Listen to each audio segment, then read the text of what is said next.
السلام علیکم، سیکھو سب کچھ میں خوش آمدید دوستو۔ آج ہم سیکھیں گے کہ ہم کس طرح ایوریج اف فنکشن کو یوز کر سکتے ہیں مائکروسافٹ ایکسل میں۔ تو آئیے جانتے ہیں اس کو کس طرح یوز کیا جا سکتا ہے۔ اس وقت ہمارے پاس پروڈکٹ دی ہوئی ہے اور ان کی سیلز دی ہوئی ہے، اور ہمیں یہ جاننا ہے کسی بھی پرٹیکولر پروڈکٹ کی ایوریج۔ تو اگر ہم یہاں ایوریج فنکشن یوز کریں گے تو اس سے کافی ڈیفیکلٹی ہمیں پیش آئے گی۔ تو کیا ڈیفیکلٹی پیش آئے گی، آئیے اس کو یوز کر دیکھتے ہیں۔ اگر آپ ایزیکل ٹو ٹائپ کرتے ہیں اور ایوریج جیسے ہی لکھ کر ٹیب کی پریس کرتے ہیں تو یہاں آپ سے پوچھ رہا ہے رینج، تو میں نے اس کو سلیکٹ کر دیا۔ کی بورڈ کی سیلز یہ دو ہے اور ایک یہ ہے، تو کنٹرول پریس کر میں یہ سلیکٹ کروں گا۔ اگر آپ کا ڈیٹا کافی بڑا ہے تو کافی ڈیفیکلٹ ہوگی آپ کو سلیکشن کرنے میں، کیونکہ آپ کو ہر سیلز کو سلیکٹ کرنا ہوگا۔ تو جیسے ہی میں انٹر کروں گا تو میرے پاس ایوریج آ گئی کی بورڈ پروڈکٹ کی۔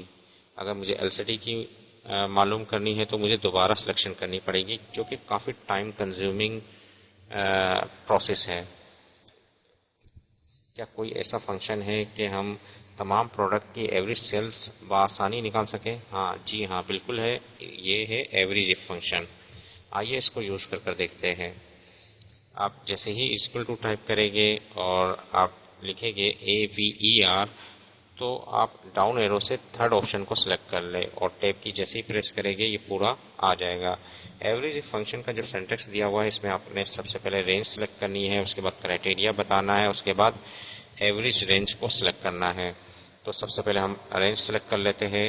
تو رینج یہ تمام پوری پروڈکٹ کا جو کالم ہے اس کو آپ سلیکٹ کر لیں، اور اس کو ایبسلوٹ آپ لازمی کر لیں، کیونکہ فارمولے کو جب میں ڈریگ نیچے کی جانب کروں گا تو یہ چینج ہو جائے گا۔ تو میں اس کو ایبسلوٹ کر دیتا ہوں تاکہ یہ چینج نہ ہو۔ F4 کی میں جیسے ہی پریس کروں گا یہ ایبسلوٹ ہو جائے گا۔ کوما، اس کے بعد کرائٹیریا آپ نے بتانا ہے، کرائٹیریا یہ سیل ہے تو میں نے اس کو سلیکٹ کر لیا۔ کی بورڈ کیا ہے، کرائٹیریا ہے۔ جب میں اس کو نیچے کی جانب ڈریگ کروں گا تو وہ LCD ہو جائے گا، تو اس کو مجھے ایبسلوٹ نہیں کرنا۔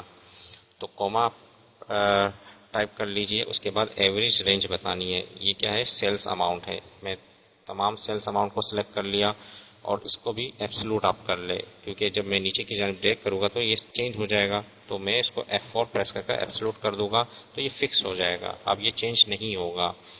اور جیسے ہی میں بریکٹ کلوز کر انٹر کرتا ہوں تو آپ دیکھیں گے کہ میرے پاس کی بورڈ کی ایوریج سیلز آ گئی۔ جیسے ہی میں نیچے فارمولا ڈریگ کروں گا تو آپ دیکھیں گے کہ LCD کی بھی ایوریج سیلز آ گئی۔ تو یہ 300 تھی اور یہ 500 تھی، ایوریج سیلز کیا ہوگی، 400 ہو گئی۔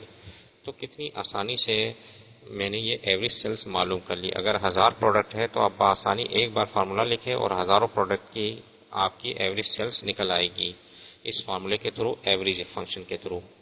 تو کافی اچھا اور کافی بڑھیا فنکشن ہے، آپ اس کو یوز کر سکتے ہیں اس قسم کی کنڈیشن میں۔